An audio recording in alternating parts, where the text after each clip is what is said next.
কারো পাজেরও গাড়ি থামছে রাতের গভীরে নিষিদ্ধ পল্লীতে। ঘরে অপেক্ষারত স্ত্রী দীর্ঘশ্বাস ফেলছে।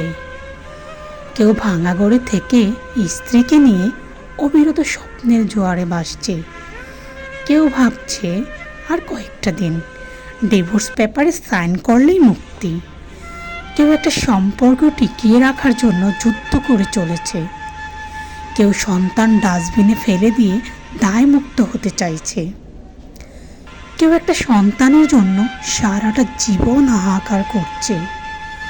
কেউ বছরে কতজন ভালোবাসা মানুষ বদলে ফেলেছে, আবার কেউ শুধু একটা সত্যিকারের ভালোবাসার মানুষের জন্য অপেক্ষা করে চলেছে।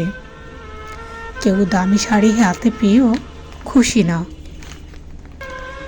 আবার কেউ পুরনো তাঁতের শাড়ি বারে গন্ধ শুকছে। কেউ লাখ টাকার ডাইনিং টেবিলে বসেও তৃপ্তি সহকারে ভাত খেতে পারছে না। কেউ পেঁয়াজ কাঁচামরিচ দিয়েই গোগ্রাসে ভাত গিলছে। কারো দামি কাঠে শুয়েও আবার ঘুমের ওষুধ খেতে হচ্ছে। কেউ হিমেল হাওয়ায় নিশ্চিন্তে ঘুমোচ্ছে।